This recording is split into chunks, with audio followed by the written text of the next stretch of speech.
Merci Bruno pour cette introduction, pour l'invitation et pour l'opportunité de parler de Mars au sein d'une séquence de conférences consacrée à la Lune et bien sûr aux 50 ans de l'homme sur la Lune. Mais il ne faut pas oublier que dans le programme NASA qui a été annoncé, qui peut changer évidemment, mais qui a été annoncé il y a 3 à 4 mois, la Lune est considérée, c'est écrit, comme une étape vers Mars. C'est Lune 2024 et Mars 2033. Une autre date, c'est celle d'Elon Musk et du projet SpaceX, alors qu'il y a souvent du retard dans ces programmes, mais dont l'objectif est d'envoyer des hommes autour de Mars en 2024. Je vais essayer de faire un tour d'horizon de tous les sujets liés à l'homme sur Mars, et j'espère que j'arriverai à vous montrer que, pour ceux qui ne connaissent pas bien sûr, parce qu'il y a peut-être déjà des experts très pointus dans la salle, j'espère montrer que Mars est une planète vraiment extrêmement intéressante. Il y a énormément de mystères scientifiques qui lui sont associés et que c'est très intéressant qu'on y aille à un moment, on sera plus efficace. Alors, j'ai prévu un exposé du type, je parle de beaucoup de sujets avec une faible profondeur. Donc, par avance, il y a des spécialistes dans la salle, extrêmement pointus sur un sujet particulier, je serai éventuellement un petit peu simpliste. Donc je parlerai d'abord de l'histoire de Mars. Pour l'humanité, c'est une planète mystérieuse. Ensuite, je résumerai nos connaissances sur les paramètres environnementaux et les mystères scientifiques autour de Mars. Je parlerai ensuite quelle motivation, pourquoi envoyer l'homme sur Mars, pourquoi ne pas se limiter à l'exploration robotique. Ensuite, se préparer, c'est-à-dire qu'il y a aujourd'hui énormément de connaissances scientifiques qui ont été accumulées, qui en simplifient la réalisation d'un voyage vers Mars. Je résumerai ensuite les scénarios de mission. Qu'est-ce que ça veut dire aller sur Mars? Il y a tout un ensemble de choix et d'arbitrage à faire entre la complexité, le coût d'une mission, les risques pour l'équipage, etc. Je parlerai ensuite des challenges, c'est-à-dire j'illustrerai sur quelques points les sujets les plus pointus qui sont en limite aujourd'hui de ce qu'on sait faire pour aller sur Mars. Ensuite, en dernier, je parlerai de s'implanter sur Mars. Donc là, on ne peut peut-être pas parler de colonisation, mais si vous voulez, implantation permanente. Et enfin, je parlerai un petit peu pour ma boutique, c'est-à-dire la Mars Society et l'association Planète Mars, qui est la branche française de la Mars Society, totalement indépendante, on fonctionne en réseau. Et l'association Planète Mars a un stand sur le village des sciences. Si vous voulez ultérieurement approfondir les sujets, on est représenté à peu près en permanence. Alors, concernant Mars, une planète mystérieuse, alors je ne suis pas remonté à l'Antiquité, où certains modèles avaient été élaborés pour prévoir où se trouverait Mars dans le ciel, parce qu'elle avait une course, effectivement, toutes les planètes ont une course pseudo-erratique par rapport aux étoiles. Au XIXe siècle, il y a eu beaucoup d'engouement pour Mars, avec donc, les cartes, par exemple, de Schiaparelli, 1888. Percival Lowell, qui observait la photo de gauche et qui en faisait des cartes, et c'est Percival Lowell qui a introduit l'idée de canaux, d'une civilisation avancée sur Mars, parce qu'on voyait des structures qui étaient apparemment énormes, qui étaient extrêmement régulières, et on a pensé qu'il y avait une civilisation sophistiquée sur Mars.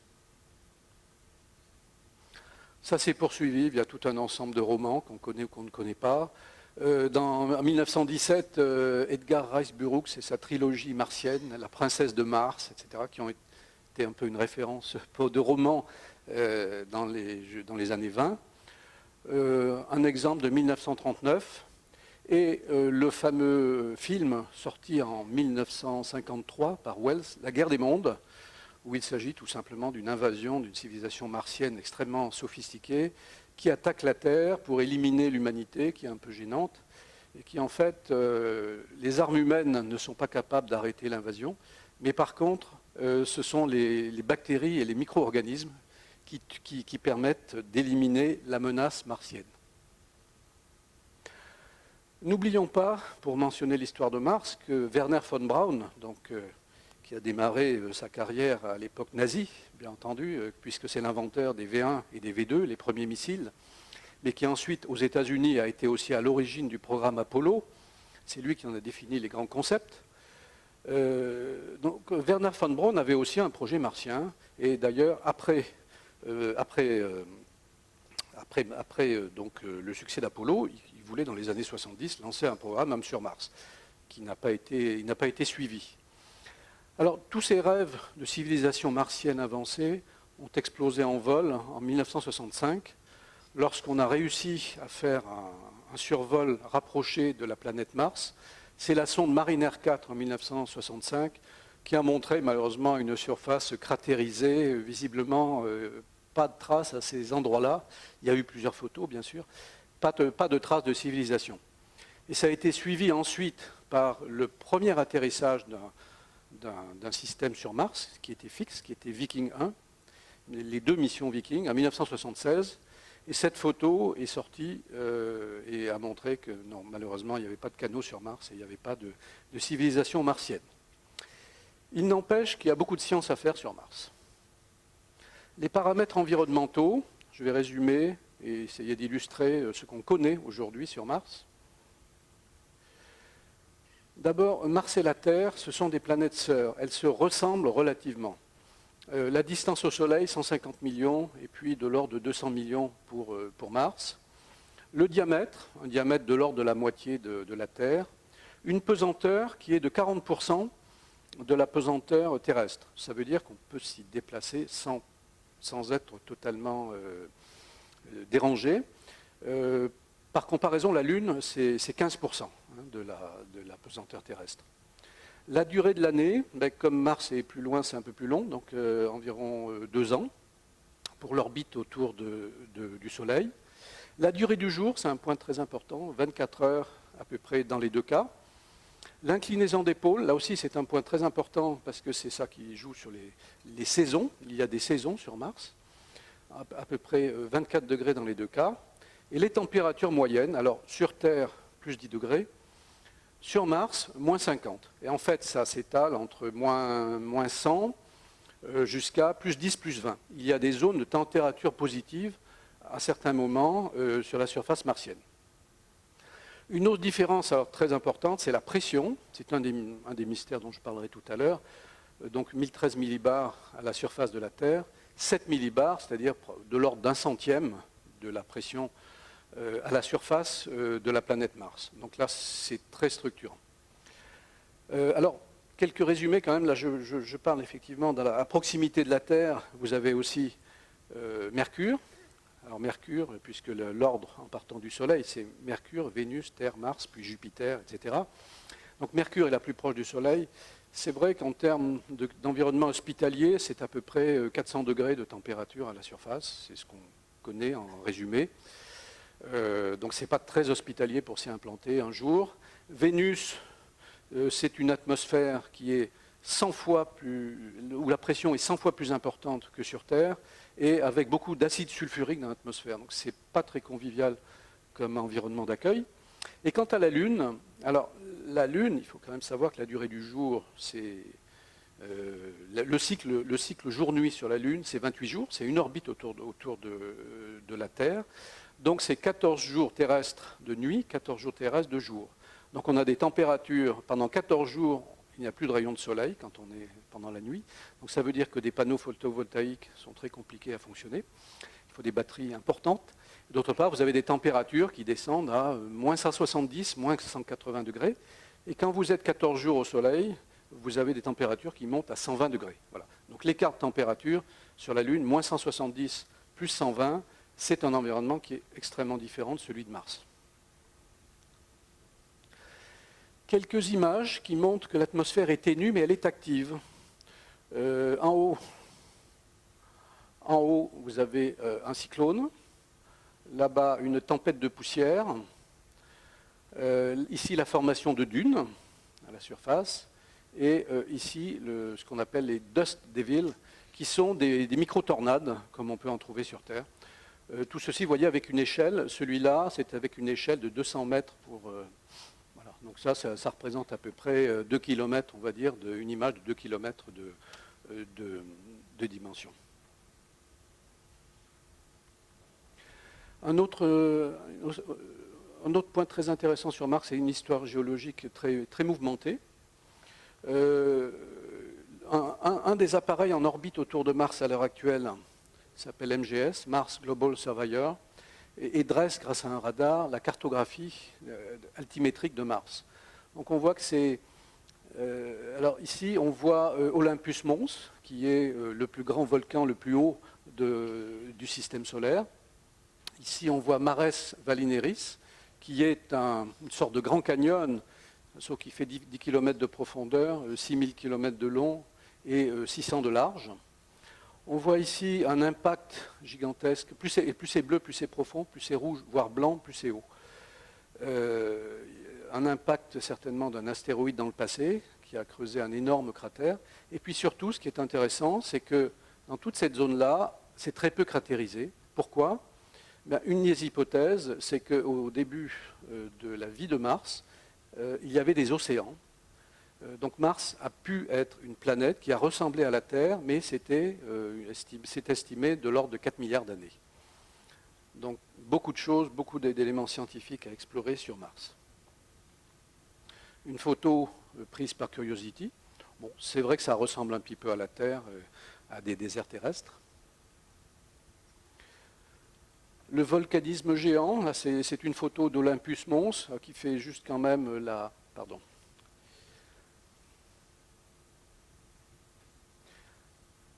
Le cratère fait 600 km de large, l'altitude 22 km, c'est le plus grand volcan du système solaire tel qu'on l'a pu l'identifier aujourd'hui sur des planètes telluriques. Les calottes polaires, donc on observe effectivement des stries qui peuvent résulter de fonte de glace. Alors il peut y avoir sur Mars de la glace d'eau ou de la glace de dioxyde de carbone, voilà, qui elle va plutôt se sublimer.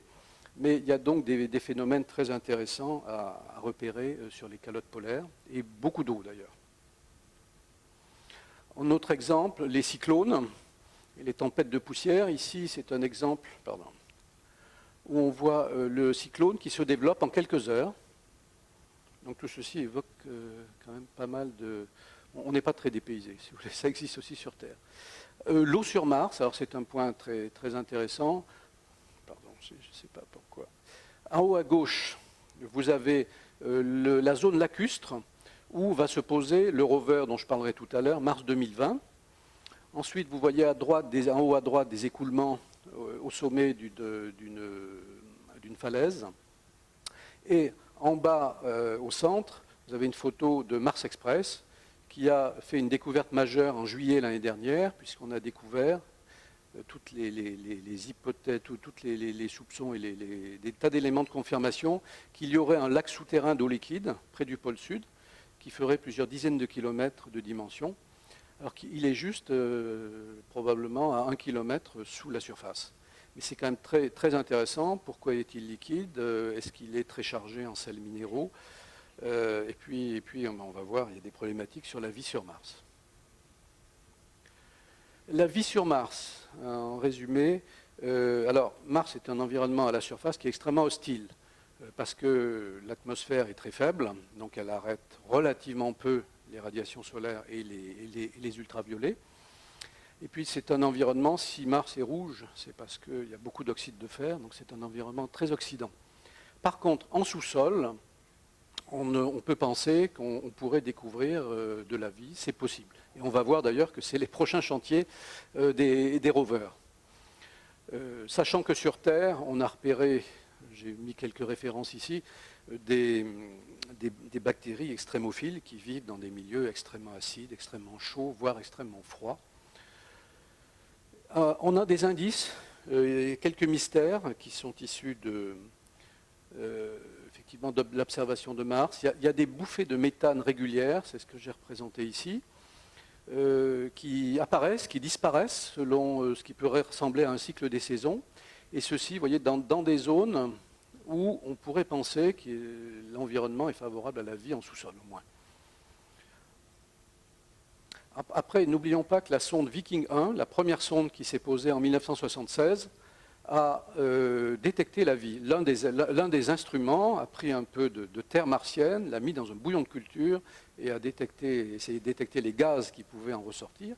Et elle a détecté de la vie. Du moins une vie organique, plus ou moins simple, on ne sait pas. Mais le problème, c'est qu'elle avait deux autres instruments, dont l'un devait repérer des molécules organiques, Et ça n'a pas, il y a eu un résultat contradictoire. Et in fine, les scientifiques ont décidé qu'on n'avait pas détecté la vie. Mais c'est quand même un élément, un soupçon. Voilà. Alors, rappelons qu'en mars 2020, en 2020, on a donc une fenêtre de tir vers Mars qui se produit tous les 2 ans, et un peu plus.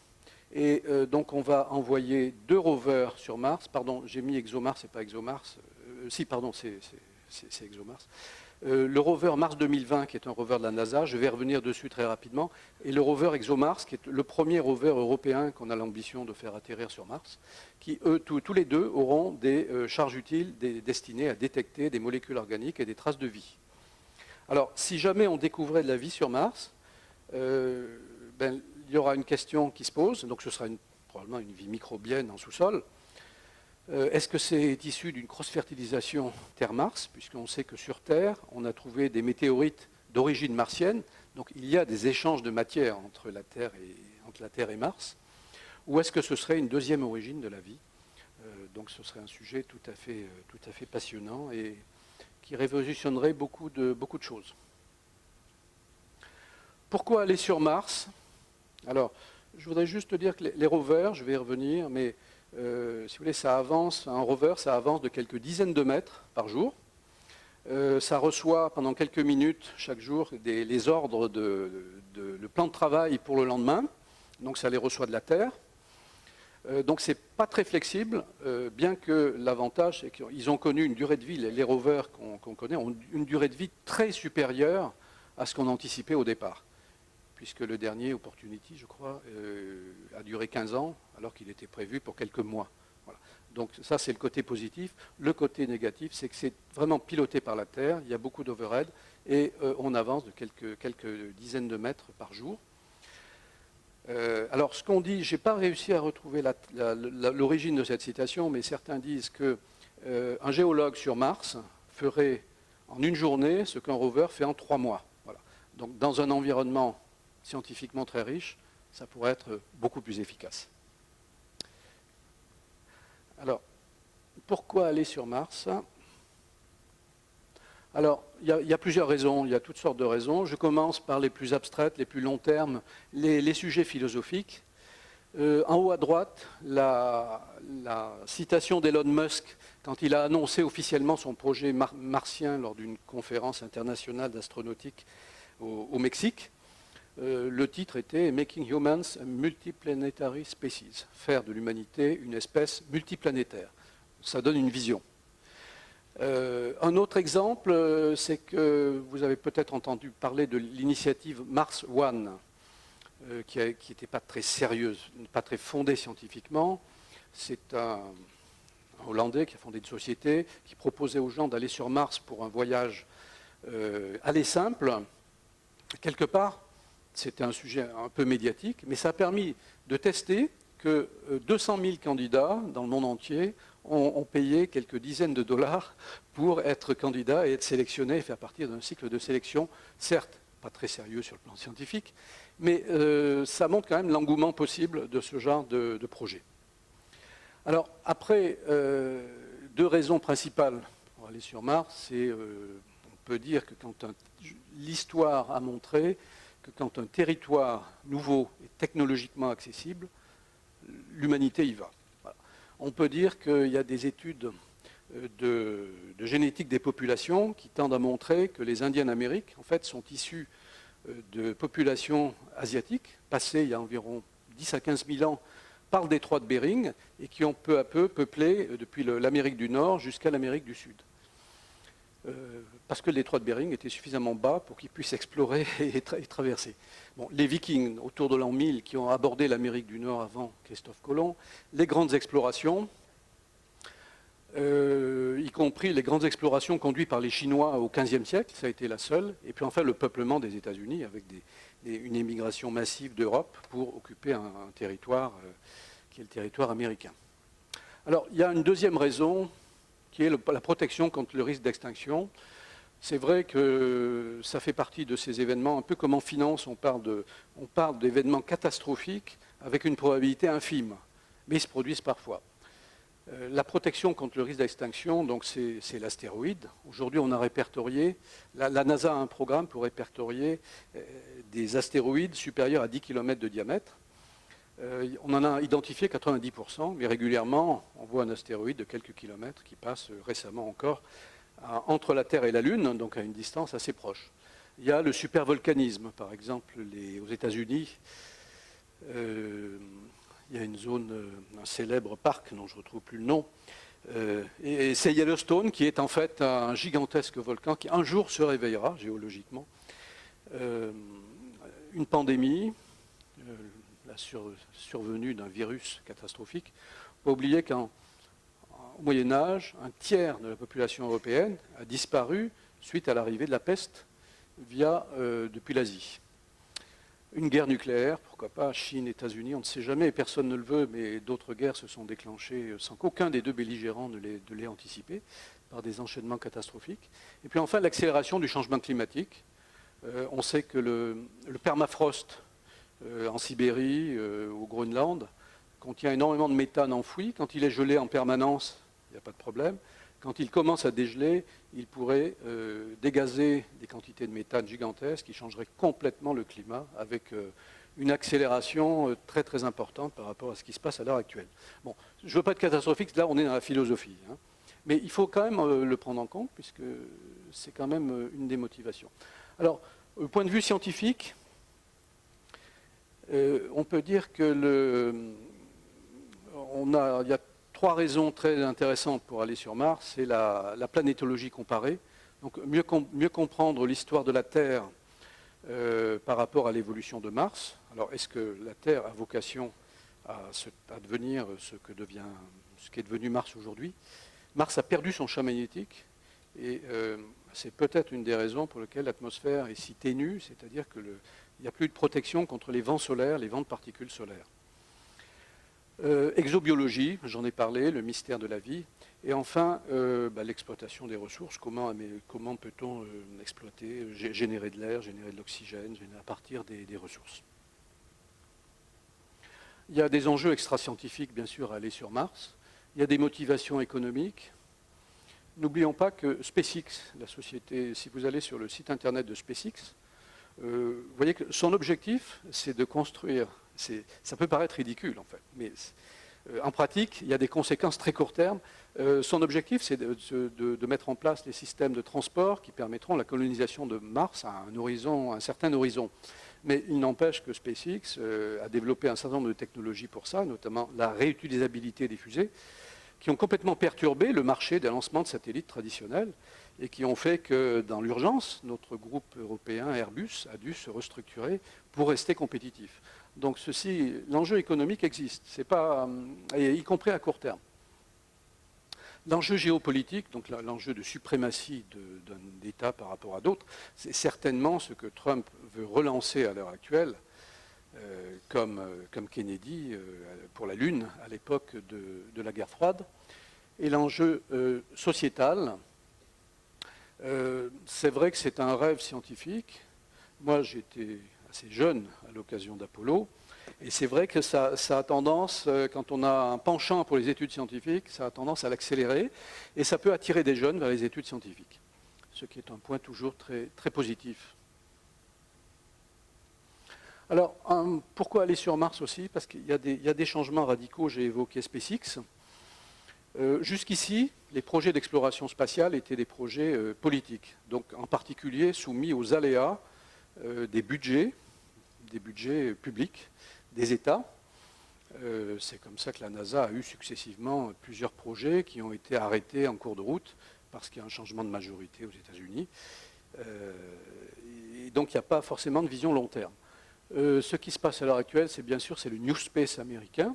C'est l'arrivée d'initiatives privées. Alors bien sûr, Elon Musk, qui est un personnage très très médiatique, qu'on voit ici avec Barack Obama. Mais il y en a d'autres également. Donc là, il s'agit de Richard Branson, qui lui est plutôt orienté tourisme spatial. Monsieur Bigelow, qui a fait fortune dans l'immobilier aux États-Unis et qui, lui, vise des hôtels en orbite basse dans l'espace et qui a aujourd'hui un module qui est arrimé à la Station spatiale internationale à des fins de tests et d'essais. Et puis, Jeff Bezos, qui est l'actionnaire principal, le premier actionnaire d'Amazon, qui vient d'annoncer qu'il va vendre pour $1 milliard par an d'actions, c'est-à-dire on est presque dans des gammes de budget public quand même à ces niveaux-là, pour développer Blue Origin et des lanceurs réutilisables et devenir donc probablement à un moment un concurrent de SpaceX. Donc c'est quand même un changement différent, c'est une vision peut-être plus long terme, moins riche en budget, mais avec une gouvernance plus efficace et une vision plus long terme. Alors, dernier point, pourquoi aller sur Mars aussi? Ce n'est pas le seul sujet, mais aller sur Mars permettrait de développer des technologies qui sont aussi utiles sur Terre. Pour la santé, pour les nouvelles énergies, puisqu'il faut en fait pousser les technologies existantes au-delà de leur performance actuelle. Concernant le climat, j'en ai un peu parlé, et l'optimisation des ressources, l'économie circulaire et le recyclage. Si on veut aller vers Mars, il faut que le vaisseau soit totalement autonome en eau, en déchets, en production de nourriture, alors qu'actuellement, même la Station spatiale internationale ne l'est pas à 100%. On amène de l'eau, on amène de l'air sur la Station spatiale internationale quand on fait des livraisons de matériel. Maintenant, je vais passer à l'étape suivante, se préparer. Pourquoi y aller? Maintenant, se préparer. Alors, aujourd'hui, on a une formidable accumulation de connaissances scientifiques et médicales pour aller sur Mars. On a sur Terre, alors bien entendu, un des sujets très importants, décidément j'ai un peu de mal, pardon. Un des sujets très importants, c'est les comportements de groupe, le comportement de groupe d'astronautes isolés pendant un très long moment. Et c'est ce qu'on appelle les simulations, excusez-moi, je ne sais pas pourquoi ça défile, simulations analogiques, donc tester les comportements de groupe et la psychologie d'équipage, les connaissances scientifiques, on va voir rover et orbiteur, et en fait le médical dans l'espace profond. On a aussi beaucoup de connaissances sur ce sujet. Alors, concernant les simulations analogiques, donc il s'agit de lieux sur Terre où on enferme un équipage, 6 personnes, 10 personnes, pendant un temps, excusez-moi, c'est peu pénible. À gauche, vous avez 2 équipements de la Mars Society qui permettent d'héberger des équipages pendant typiquement 15 jours. Dans le désert de l'Utah en haut à gauche et au Canada, au nord du Canada à droite. Mais vous avez bien sûr bien d'autres équipements. Le plus important, le plus hostile étant la base Concordia en Antarctique, qui est exploitée par l'Agence spatiale européenne. Donc là se rajoute une autre composante dans une simulation, c'est le danger. Parce que quand on est enfermé dans un équipement à proximité d'une ville, le sentiment de danger de l'équipage, s'il y a bien sûr un souci médical majeur, on va ouvrir la station, on va sauver les personnes, il n'y a pas de souci. Dans la base Concordia, pendant des périodes de tempête, nul ne peut apporter du secours. C'est un sentiment différent. Vous avez également donc la base ICES à Hawaï. Alors on a des membres de l'association qui ont vécu 1 an à ICES, plusieurs mois sur la base Concordia et qui peuvent nous apporter des témoignages. Ça fait partie des conférences qu'on organise régulièrement.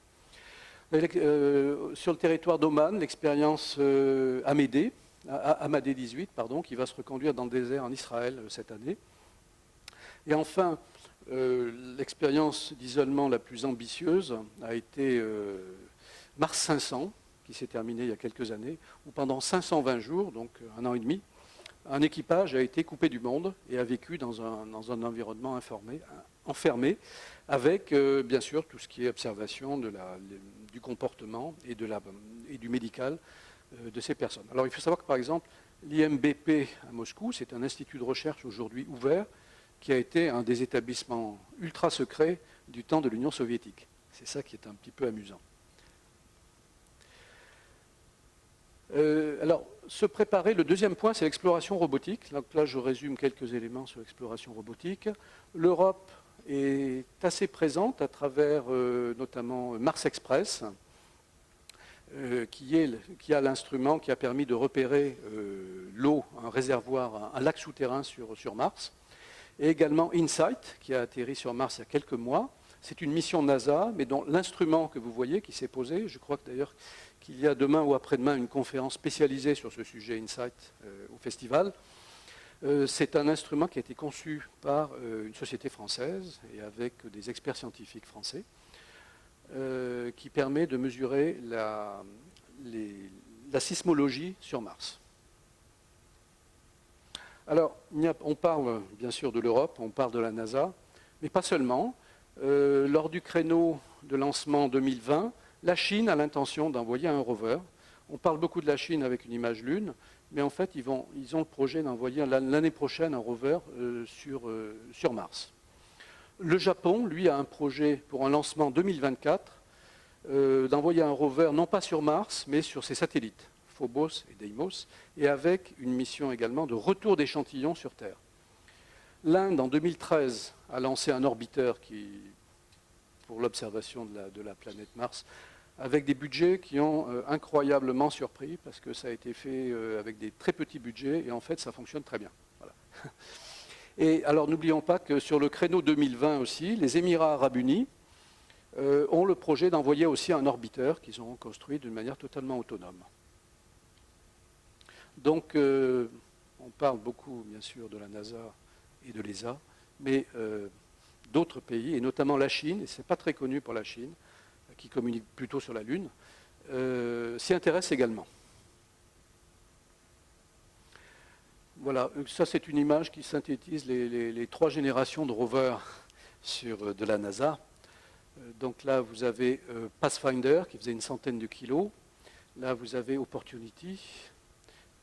Ces deux rovers, vous voyez, ont des panneaux solaires et donc sont limités la nuit, c'est terminé. Et on a craint également qu'à cause de la poussière se déposant sur les panneaux solaires, ils aient une durée de vie très courte. En fait, non. Ces micro-tempêtes qu'on a vues tout à l'heure nettoient régulièrement les panneaux solaires et c'est comme ça qu'ils ont eu une durée de vie supérieure à 10 ans. Et là, à droite, vous avez Curiosity, qui est un véhicule qui fait 1 tonne. C'est vraiment un petit véhicule tout-terrain qui, lui, est propulsé par un générateur électronucléaire et qui est totalement indépendant de l'ensoleillement. Alors, mentionnons quand même ExoMars, le projet de l'ESA, le projet européen, donc sur la fenêtre de lancement en 2020. C'est très ambitieux. Alors jusqu'ici, on a fait 2 essais. L'ESA a fait 2 essais d'atterrir quelque chose sur Mars. Ça s'est mal passé dans les 2 cas. Jusqu'ici, il n'y a que les Américains qui maîtrisent une technologie permettant de poser en douceur un objet sur Mars. Donc le rover ExoMars a une spécificité, donc il est orienté, il a pas mal de charges utiles, mais elles sont orientées vers la détection de molécules organiques, et il a une capacité on vise à ce qu'il puisse creuser 2 mètres en profondeur, donc aller voir où on pense qu'il pourrait y avoir des traces de vie. Donc c'est évidemment tout à fait capital pour la recherche en exobiologie. Un autre rover qui va partir l'année prochaine, c'est donc le successeur de Curiosity. Là aussi, c'est à peu près la même plateforme, un véhicule qui fait à peu près 1 tonne, avec des instruments différents, avec une originalité, c'est quand la NASA va tester un drone hélicoptère qui va voler autour du rover et qui serait censé, si on y arrive, si c'est bien confirmé, permettre au rover de connaître son environnement, beaucoup plus précisément qu'avec les caméras qu'il embarque, et donc d'avoir une navigation beaucoup plus autonome, et donc d'être plus efficace parce qu'on s'affranchit de cette commande journalière qu'on envoie pour décrire très précisément ce que doit faire le rover le lendemain. Ce rover, ce n'est pas une voiture autonome, mais il aura beaucoup plus d'autonomie. Alors, 4e point, donc, toujours dans se préparer, les connaissances médicales. Alors, c'est vrai que l'impact dans l'espace n'est pas un long fleuve tranquille. Les leçons de l'ISS, où des gens ont séjourné jusqu'à 1 an, montre qu'en microgravité, le corps humain s'adapte. Il est efficient, donc si le sang n'est plus tiré vers les jambes, s'il n'y a plus besoin de soutenir un corps par rapport à la gravité terrestre, il modifie son comportement. Donc on observe régulièrement une perte de masse osseuse, une perte de musculation et une diminution du volume sanguin et cardiaque. Donc ça n'est pas forcément un sujet de santé pour des gens qui resteraient dans l'espace, c'est un sujet de santé quand on revient sur Terre par contre. Donc ce qui veut dire qu'aujourd'hui, on sait gérer ce genre de choses. Les astronautes dans l'ISS doivent pratiquer 2 à 3 heures d'exercice physique par jour, c'est ce que j'ai montré ici, et par ailleurs, ils ont une médication adaptée. Mais ça, on va dire, c'est l'adaptation naturelle du corps humain. Après, alors, vous avez l'environnement radiatif. Dans l'espace, il y a un certain nombre de radiations. J'y reviendrai plus à fond.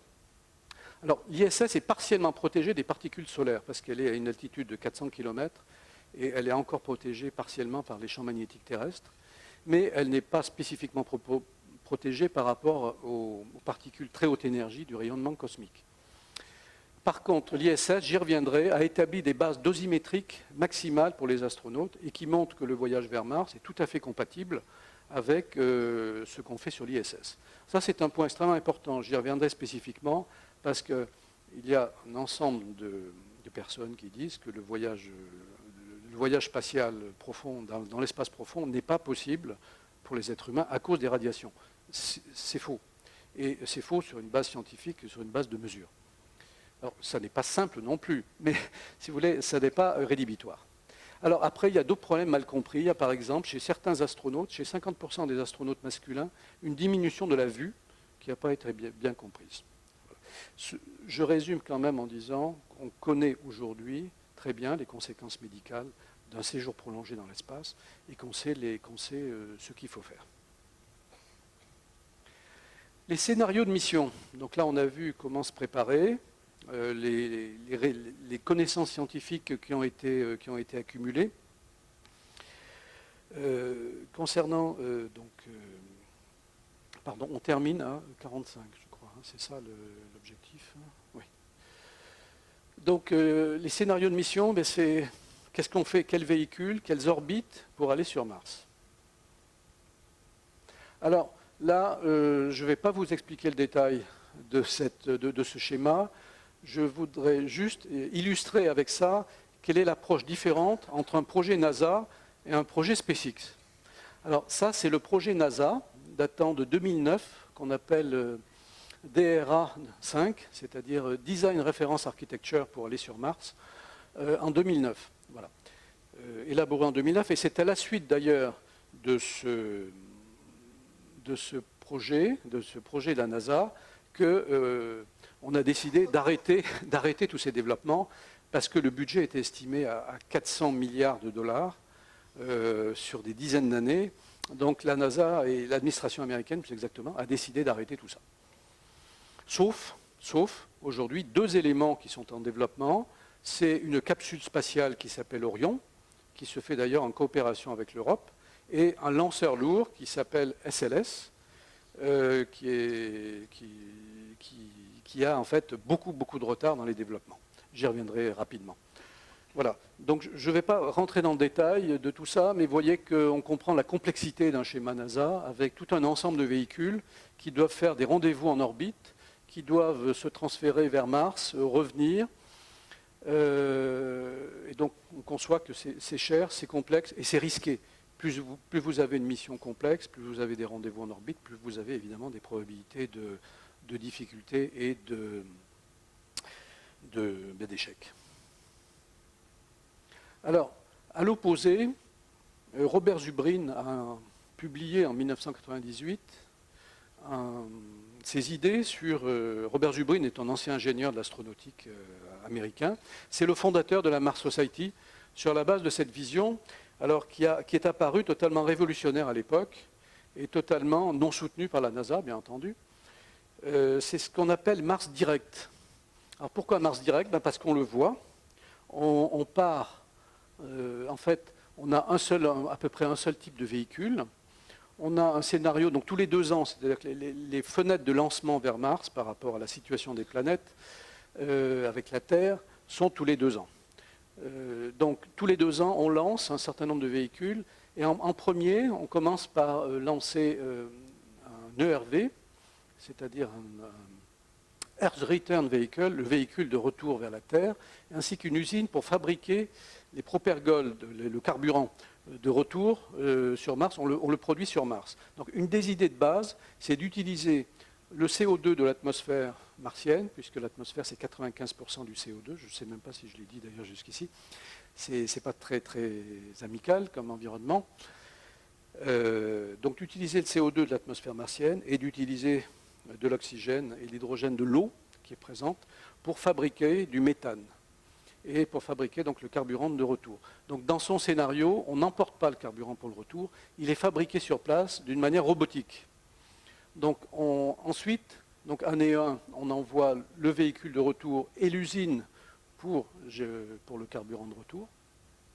En année 3, on envoie un équipage humain et on fait un deuxième tir pour envoyer, vous voyez c'est un pipeline, pour envoyer à nouveau un nouveau véhicule de retour et l'usine. Mais en fait, il y a toujours une redondance. On envoie un équipage humain quand on sait que le véhicule de retour est prêt. Donc on diminue le risque. Et puis en année 5, on continue comme ça. C'est un pipeline qui peut durer longtemps et qui est donc, qui est très très différent des schémas Apollo et NASA. Alors, quand on va sur Mars, il faut aussi parler d'orbite. Donc là, désolé pour la complexité de ce schéma, mais l'état de l'art actuel, la pensée généralement utilisée pour envoyer des hommes sur Mars, c'est une orbite qui n'est pas optimale sur le plan énergétique, mais dans lequel donc vous avez la Terre, vous avez Mars. À t égale 0, on part de la Terre, et 6 mois plus tard, on arrive sur Mars. On doit rester, donc tout ceci résulte bien sûr de calculs, on doit rester en fait 18 mois sur Mars, et retour après, on part à t plus 24 mois de Mars, et on arrive sur Terre à nouveau 6 mois plus tard. Autrement dit, c'est un voyage, le schéma classique pour aller sur Mars, aujourd'hui, tel qu'il est envisagé par pas mal d'acteurs, c'est donc une durée totale de 24 mois, 6 mois de voyage aller, 18 mois sur place, 6 mois de voyage retour. Alors, il ne faut pas oublier qu'il y a d'autres orbites possibles et que c'est un sujet d'étude en soi. Par exemple, alors, les trajectoires dites de Hohmann, ce sont les trajectoires qui sont optimales, c'est-à-dire qui consomment le moins d'énergie au départ. Elles ont l'inconvénient de durer 8 mois et demi. Par contre, quand on envoie des rovers ou des robots, on les envoie selon ce type d'orbite, parce que l'intérêt est bien sûr de minimiser la puissance de la fusée qui va mettre en orbite, qui va envoyer vers Mars le véhicule. Alors, SpaceX a une vision totalement différente des choses. C'est basé de manière un peu pragmatique sur le credo que dans l'espace profond, c'est là qu'est le risque principal. Sur Mars, il y a toujours un risque une fois qu'on est arrivé, mais c'est vraiment l'espace profond qui est le risque principal, le risque radiatif, le risque de maladie, le risque de problèmes sérieux de psychologie d'équipage, le risque de problèmes techniques. Donc ils veulent diminuer au maximum, et lui a choisi une orbite, qui fait le voyage en 3 mois. Ce qui veut dire qu'il est obligé de réapprovisionner son véhicule en carburant quand on est en orbite basse. Je vais y revenir rapidement. Voilà. Ceci pour dire, sans rentrer dans les détails techniques, qu'il y a différentes orbites possibles, qu'il y a des arbitrages à faire entre le risque, entre le coût, qui est représenté par le carburant qu'on doit embarquer au départ, et puis la performance et la durée. Alors, les scénarios de mission là, pour SpaceX, je vais y revenir très, très rapidement. Elon Musk, c'est vrai qu'il a un petit peu révolutionné, c'est lui qui représente, qui est le symbole du New Space et de l'arrivée de milliardaires américains sur les marchés de l'espace, donc avec une approche, une gouvernance efficace. Son objet social, c'est de permettre la colonisation de Mars. Alors, est-ce qu'il a les moyens de financer ou pas? De toute façon, il lui faut un soutien de la NASA. Il y a des partenariats publics-privés qui ont été montés avec ces systèmes, les systèmes Dragon, les systèmes Falcon 9 actuels. Par exemple, il a un contrat long terme avec la NASA pour approvisionner la Station spatiale internationale. Mais par contre, il a autofinancé le développement de ces fusées. C'est très différent du contrat SLS passé à Boeing, où on passe des contrats de recherche et développement à l'industrie. En fait, la NASA se comporte plutôt en client d'un service de lancement plutôt qu'en financeur d'une construction de fusée. C'est très différent dans l'esprit et ça joue sur la performance économique, sur l'efficacité du service final. Alors, est-ce que Musk aura la possibilité de financer son patrimoine est estimé aujourd'hui à peu près 90 milliards de dollars, mais c'est beaucoup moins solide que celui de Jeff Bezos, par exemple, qui est du même ordre. Alors, le schéma très, très rapidement, à droite. Alors, comme il a l'objectif martien, il choisit pour ses lanceurs lourds un ergol qui est du méthane. Pourquoi? Parce qu'on va le produire sur Mars pour le retour. Et c'est d'autre part aussi parce que c'est beaucoup plus facile à gérer que le dihydrogène. L'hydrogène, qui est une molécule extrêmement petite et pour lequel les problèmes de joints sont très complexes. Alors, le véhicule pour aller sur Mars, il y en a un seul, c'est celui-là. Il est conçu de manière très, très élégante, très rationnelle, avec des moteurs qui sont réorganisés, qui sont... Voilà. Bref, je ne vais pas rentrer dans les détails techniques. Un véhicule qui fait 100 mètres. Donc là, vous avez le booster pour mettre en orbite basse, et vous avez le véhicule qui pourrait emporter soit du carburant, soit des humains. Le schéma de mission pour Musk, c'est donc, vous voyez le véhicule qu'on a vu, on le tire. Le booster, le lanceur initial se repose, puisque la réutilisabilité, c'est le point clé technologique de Musk. Le véhicule se met en orbite avec l'équipage. Un autre véhicule est tiré qui lui ressemble, c'est une variante qui en fait apporte du carburant, puisqu'on veut réduire l'orbite à 3 mois, donc il faut pousser beaucoup plus, il faut ramener du carburant. Ensuite, en 3 mois, on se rend sur Mars, et là aussi c'est le même système, on produit localement le carburant pour revenir. Voilà, alors voilà quelques schémas de mission, lequel gagnera, on verra. Les challenges. Alors, donc aller sur Mars, j'espère vouloir faire passer le message que c'est technologiquement accessible à un horizon d'une dizaine d'années et dans des budgets dont je vais reparler, mais qui ne sont pas inaccessibles par rapport à d'autres projets humains. Mais c'est quand même pas un long fleuve tranquille. Donc, c'est évidemment dangereux et risqué. Alors, quels sont les challenges? Le premier challenge, donc la partie la plus dangereuse, c'est le voyage vers Mars. C'est 3 mois ou 6 mois pour aller vers Mars, avec un isolement total. Donc, ne parlons pas du comportement humain, qui est un sujet évidemment très très important, mais il faut également des systèmes d'une fiabilité totale. Et il faut que le taux de panne possible soit extrêmement faible. Alors, par contre, avoir un équipage humain a un avantage, c'est qu'il confère la réparabilité. C'est-à-dire qu'il faut concevoir le véhicule pour qu'il soit réparable. Alors, quand on envoie une mission robotique, ça n'est pas un sujet qui a une importance critique. Alors, quelques points ici très rapidement sur les challenges. L'EDL, alors l'EDL, c'est l'arrivée sur Mars. Ça veut dire Entry, Descent, Landing.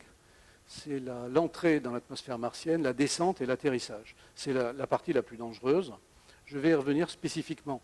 Il faut quand même savoir que Musk a développé, pour des besoins terrestres aujourd'hui, 2 technologies très importantes. La rétropropulsion supersonique pour reposer aujourd'hui ces Falcon 9, ces boosters.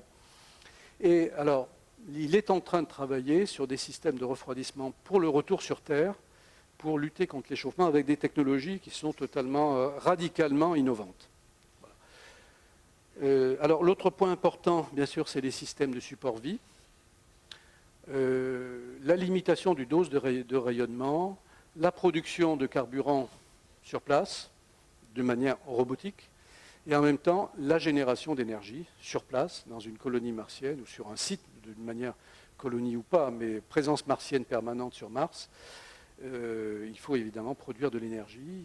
Est-ce qu'on le produit par des panneaux photovoltaïques, mais là de très très grande dimension, ou est-ce qu'on le produit par des générateurs électronucléaires?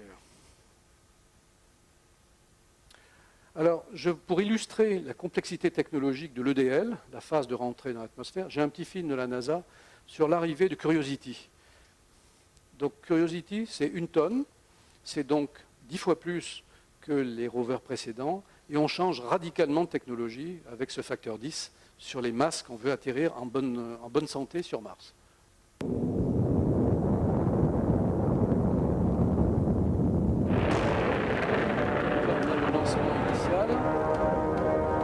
L'injection martienne.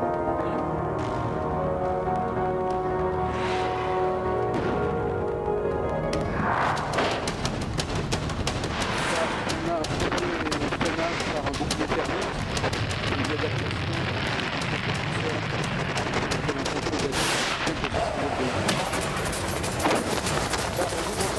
des parachutes très peu efficaces parce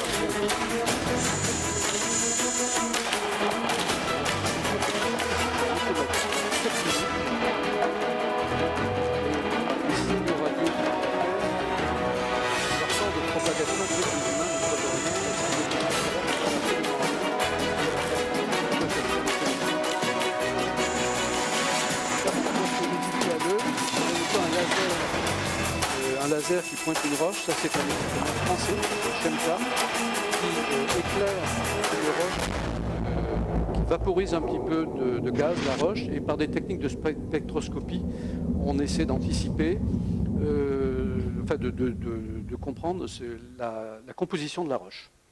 C'est un instrument français, Chemcam, et son successeur se trouvera sur le rover Mars 2020. Alors, je fais 3 focus. L'entry discount landing, donc la problématique, elle est quand même assez simple. On a 7 minutes, on arrive en atmosphère martienne, on a 7 minutes pour passer d'une vitesse de 6 km par seconde, c'est-à-dire à peu près 24 000 km/h, à une vitesse nulle. Donc comme il faut 12 à 20 minutes pour que les signaux radio communiquent avec le sol, c'est donc totalement en automatique, c'est préprogrammé, c'est la phase la plus risquée. Et quand elle a réussi, c'est là où vous voyez les équipages dans les centres de contrôle terre qui s'embrassent, parce que c'est vraiment un succès, c'est ce qu'ils attendaient et qu'ils avaient préparé depuis des années. Donc on voit que ce qu'on a vu, les technologies, le Sky Crane pour Curiosity, ainsi que pour le futur d'ailleurs, Mars 2020, c'est quelque chose qui est radicalement différent. Quand on dépose 100 tonnes, on les a déposées sur des airbags. Vous voyez, le choc. L'arrivée finale, c'était le véhicule protégé par des airbags qui s'est posé sur Mars, qui a roulé sur lui-même un peu. C'est comme ça qu'on a fait un atterrissage en douceur. Là, c'est d'une complexité très supérieure. Alors, juste pour ce qui concerne le projet européen, donc ExoMars, donc qu'est-ce qu'on va utiliser comme type de technologie? Mais nous, l'Europe n'a jamais fait aujourd'hui ce genre de développement technologique. Alors, le point, c'est que pour qu'un humain aille sur Mars, et qu'il y ait une base martienne, grosse ou petite, permanente, c'est que ce n'est même pas 1 tonne qu'il faut poser en douceur sur Mars, c'est 10 tonnes, voire 50 tonnes. Donc, voilà un enjeu technologique. Alors, c'est là où je mentionnais que Musk, donc SpaceX, a développé des technologies aujourd'hui de rétropropulsion hypersonique. Très concrètement, ça veut dire que vous avez une masse de 30 tonnes qui va avoir des réacteurs qui vont faire de la rétropropulsion et qui vont poser le système en douceur sur Mars. Mais c'est ce qu'on appelle rétropropulsion hypersonique. Donc tout ce qui est hypersonique, déjà, c'est d'une complexité inouïe en mécanique des fluides parce que c'est très instable. Mais quand on est en rétropropulsion en plus, c'est encore plus compliqué. Donc je voudrais juste mentionner que sur un sujet comme ça, un mot-clé comme ça, certains scientifiques ont toujours dit que c'est impossible. Musk l'a fait, puisque en fait, c'est ce genre de technologie qui est utilisée pour reposer les corps de ces fusées. Falcon 9, aujourd'hui, quand il fait reposer sur le pas de tir la fusée qui vient de lancer un satellite, c'est typiquement ce type de technologie qu'il maîtrise. Le Focus 2 parmi les challenges, le retour sur Terre. Alors la question du bouclier thermique. Donc là, je représente une navette, n'importe laquelle, ça peut être la Buran soviétique qui n'a jamais existé, mais ou la navette. Vous voyez, le problème, c'est qu'on se pose en planée, on rentre là aussi à des vitesses extrêmement élevées dans l'atmosphère terrestre, et on a un échauffement sous la partie basse extrêmement élevé, puisqu'on a des températures de 2000 degrés en surface. Donc les technologies classiques pour faire ça, c'est des matériaux réfractaires. C'est ce qu'on a toujours fait aujourd'hui. La navette faisait ça avec des tuiles réfractaires, dont un certain nombre étaient changés lors de la maintenance du système. Mais c'était extrêmement coûteux. C'est ce qui a déçu d'ailleurs dans le coût de réutilisation des navettes spatiales. Et en même temps extrêmement risqué, puisque ce sont ces tuiles réfractaires qui ont été à l'origine de la perte d'une des deux navettes. Alors SpaceX développe une technologie totalement différente qui est le refroidissement par transpiration. C'est-à-dire que l'idée, au retour de Mars, on a l'eau utilisée et indispensable pour les astronautes qui n'est plus utile. On va en fait la vaporiser. C'est cette vaporisation qui va consommer la chaleur produite par le frottement. Voilà. Alors tout ça, c'est dans le développement par contre. Ça conduit à des véhicules qui sont en acier inoxydable avec des micro-trous un peu partout. Et ici, j'ai représenté ce qu'il a lui-même publié comme un essai qui est fait en laboratoire à l'heure actuelle de transpiration pour résister aux chaleurs élevées. Le Focus 3, l'environnement radiatif pendant le voyage. Donc ça, c'est un peu un serpent de mer. Certains disent qu'il est impossible à l'homme de vivre dans l'espace profond à cause des radiations. C'est faux. Disons, on a des mesures objectives. En 2002, la sonde Mars Odyssey, qui est allée vers Mars, a mesuré taux de radiation moyen de l'ordre de 2 fois l'ISS, ce que l'astronaute subit sur l'ISS. En 2013, Curiosity a également un instrument de mesure de l'environnement radiatif, et il a mesuré quelque chose un petit peu supérieur à l'ISS. Alors, les doses édictées pour l'ISS, c'est sur la carrière entière, alors suivant si c'est un homme ou une femme et selon l'âge, entre 100 et 400 centisieverts, qui est l'unité de mesure d'irradiation, sur un an 50, sur un mois 25. En pratique, des simulations ont été faites qui montrent que sans événements solaires majeurs, pour un aller-retour Mars, donc 24 mois, on reçoit des doses qui sont tout à fait compatibles avec celles qui sont aujourd'hui tolérées sur l'ISS. Alors, un point quand même très important, c'est qu'il y a essentiellement 2 types de radiation. Il y a le rayonnement cosmique très haute énergie, mais à faible densité.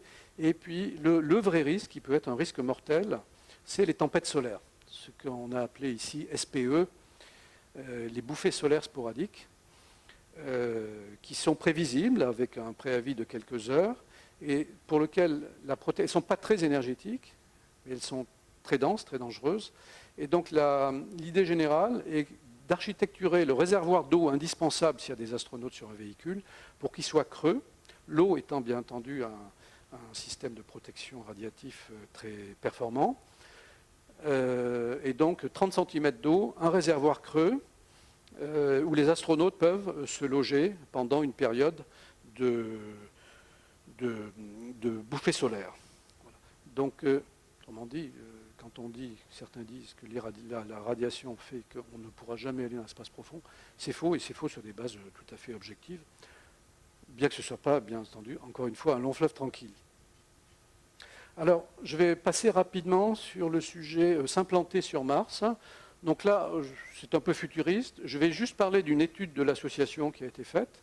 On dimensionne, on a fait une recherche, donc c'est Richard Heidman qui a piloté cette étude, qui est mon co-auteur pour cette conférence, mais qui n'a pu être là aujourd'hui, qui a dimensionné tout un ensemble de systèmes et qui a estimé que le coût serait de l'ordre de 50 milliards de dollars. Alors, 50 milliards de dollars, ça peut paraître des sommes colossales, mais ça n'est pas les 400 milliards de dollars du projet Constellation à l'époque. Et d'autre part, si vous voulez, dans le monde militaire, c'est d'un coût équivalent au développement du prochain avion de combat franco-allemand. Donc la question n'est pas c'est pas une question de budget, c'est une question est-ce que c'est utile de dépenser cet argent. C'est ça le vrai sujet. Alors quelques défis techniques, là je vais aller très vite. Sur Mars, donc le premier, c'est le besoin de base universel, c'est l'énergie. Alors on a dimensionné, cette étude est téléchargeable sur notre site quand on est membre. Enfin, un petit avantage, il y a du contenu gratuit et du contenu pour les membres. Donc le scénario de colonie, c'est donc 5 mégawatts électriques tous les 26 mois à produire. L'hypothèse de base, c'est le transport d'Elon Musk, parce que j'ai oublié de le dire, mais son véhicule, l'objectif, une fois que c'est établi, un régime établi, c'est 100 personnes par véhicule. Ensuite, il y a la production alimentaire, donc on anticipe 100 mètres carrés cultivés par personne, et également un problème industriel, construire les habitats, et les construire d'une manière la plus robotisée possible. Voilà un exemple de concept. Donc, ici, vous avez une protection contre les radiations, de façon à minimiser autant que possible, avec de la glace d'eau. Vous avez une zone de serre, vous avez une zone de vie, et ce système est scalable et peut donc s'emboîter les uns aux autres pour construire quelque chose qui peut ressembler à ça et qui pourrait héberger 1000 personnes.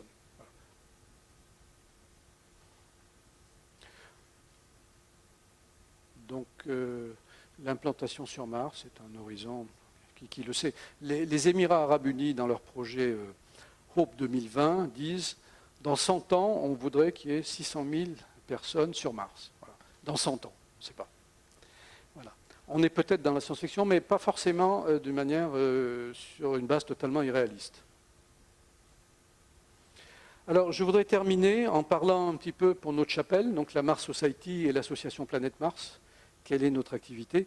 Donc, comme je l'ai dit, on a un stand sur le village des sciences. Vous pouvez y passer à avoir plus de questions, voire même poser des questions ultérieures sur ce que j'ai dit. On a aussi un bouquin en vente qui est vendu ici, notamment, qui s'appelle Embarquement pour Mars, qui résume tous les sujets assez scientifiques sur tout un ensemble de sujets, depuis la biologie jusqu'aux architectures de mission, etc. Alors, la Mars Society, qui a été fondée en 1998 aux États-Unis par Robert Zubrin, exploite, donc son activité, elle consiste à exploiter 2 stations de simulation analogique, donc F-Mars à Devon Island dans le Canada, donc là on est dans la zone arctique, et MDRS, Mars Desert Research Station dans l'Utah. Donc là on est dans des environnements de température un petit peu plus élevées, mais par contre dans un paysage qui ressemble à Mars. Donc le but, c'est, par exemple, on a régulièrement des étudiants de Supaéro chaque année, qui vont passer 1 semaine à 2 semaines dans MDRS. Donc ils ont un programme scientifique. Alors ce n'est pas forcément lié à Mars, ça peut être de la géologie locale. Ils ont un programme scientifique, mais ils s'astreignent à des protocoles. Donc quand ils sortent, ils mettent des combinaisons, ils s'astreignent à communiquer avec un système restreint et spécifique avec la base et avec un pseudo-centre de contrôle. Donc c'est comme ça qu'on simule un isolement et les contraintes de la vie dans une colonie. Alors, une autre activité de l'association Planète Mars, elle organise chaque année des conventions annuelles aux États-Unis d'un très très bon niveau. Notamment, il y a des experts de Curiosity, de la NASA ou de l'industrie qui viennent y faire des conférences. Alors ici, c'était il y a quelques années, vous reconnaissez peut-être Elon Musk, qui a été membre lui-même de la Mars Society. C'est à la fois des présentations techniques, scientifiques, ou un petit peu plus politiques, philosophiques, sociétales. Voilà. Donc ça se tient sur 3 jours aux États-Unis et ça se tient en octobre cette année sur la côte ouest, à Los Angeles. Et alors, les Mars Society européennes tiennent aussi une convention annuelle. L'an dernier, c'était en Suisse, à la Chaux-de-Fonds. Et cette année, ce sera à Londres. Et puis nous, on l'a tenu en 2013, l'association française.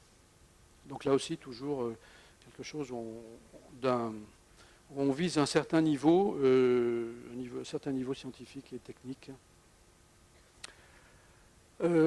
Parmi les activités de la Mars Society, elle organise aussi un concours de rovers annuel pour les étudiants. Donc il y a des dizaines d'équipes d'étudiants dans le monde universitaire qui conçoivent des rovers, qui ont un programme de test. Donc ils doivent faire du franchissement, ils doivent déposer des objets avec un bras, etc. Donc c'est le cours de test à côté de la base dans l'Utah. Et enfin, depuis 2 ans, la Mars Society organise un concours thématique annuel primé sur les challenges que j'ai évoqués. Donc en 2018, c'était quelle technologie pour un EDL de 10 tonnes. Donc là, notre équipe, Association Planète Mars, a remporté le 3e prix. Et en 2019, cette année, donc on est en shortlist, encore une fois, nous, équipe Association Planète Mars, c'est une colonie les concepts de colonie de 1000 personnes. Donc c'est un petit peu ce qu'on a vu précédemment. Et donc ces prix sont attribués lors de la convention annuelle. Alors, l'association Planète Mars en France, elle entretient un site internet que je résume ici, avec tout un ensemble d'articles qui sont faits par les membres. Il y a du contenu gratuit et puis il y a du contenu pour les membres. Les rapports, notamment un petit peu approfondis, sont réservés aux membres. Notre activité, on organise, comme je le fais aujourd'hui, des expositions et des conférences pour les collectivités locales, les établissements d'enseignement, festivals. On organise des conférences thématiques, alors souvent c'est effectivement en région parisienne. On publie un bulletin trimestriel, on anime le site internet, on fait aussi du conseil et du tutorat de stages étudiants, donc à Polytechnique, à l'Estaca, Supaéro, Centrale Lille, IPSA, etc. Et enfin, on organise de manière tournante entre les sociétés européennes la Convention européenne. Alors nous sommes en fait la plus grosse association européenne, en nombre de membres et en volume d'activité. Quelques exemples pour en savoir plus. Donc le site internet, le bulletin trimestriel mais qui est réservé aux membres, le livre Embarquement pour Mars que j'évoquais qui est en vente ici, dont on est à la 3e édition, qui est préfacé par Thomas Pesquet. Le bulletin, les 2 romans qui ont été écrits à titre individuel par des membres de l'association, Alerte à Mars City par Richard Edman, qui est un peu un polar d'ailleurs sur une colonie martienne en 100 ans. Il y a un volet criminel qui est assez palpitant. Et Genèse martienne, écrit par Jean-Marc Salotti, qui est professeur à l'Université de Bordeaux, qui, lui, parle plutôt de l'Europe, la France et l'Allemagne qui font le premier atterrissage sur Mars. Il y a un peu de politique fiction, et en même temps, c'est très palpitant aussi, parce que les astronautes vivent des incidents de dernière minute. Et puis, il y a également d'autres livres qui sont relatés sur le site. Alors, en résumé, que peut-il se passer dans les années à venir ? Je pense qu'il y a des éléments assez disruptifs. Il y a l'initiative d'Elon Musk vers Mars. On y croit ou on n'y croit pas. Lui, il communique sur 2024 pour des hommes autour de Mars. La NASA vise 2033 pour des hommes sur Mars. Donc, est-ce qu'on peut dire que les années 2030, une dizaine d'années, sont un objectif réaliste ? Pourquoi pas ? C'est difficile financièrement sans un soutien officiel, mais il faut se placer à ce moment-là dans une logique de partenariat public-privé, comme ça a déjà démarré dans le domaine spatial aux États-Unis. Et Musk a l'avantage d'avoir une architecture qui rend le débarquement possible. C'est-à-dire que c'est cohérent, c'est globalement cohérent, y compris en termes de développement technologique, avec ses activités de lancement purement commerciales sur Terre. Alors, à ce jour, la colonisation, c'est un sujet d'étude. On peut publier des articles, on peut publier des concepts. J'ai assisté également à un exposé de chercheurs du MIT, dans l'école d'économie du MIT, sur un modèle macroéconomique d'une société martienne. Donc, à ce jour, il y a des éléments positifs. Il y a des avancées probantes de SpaceX.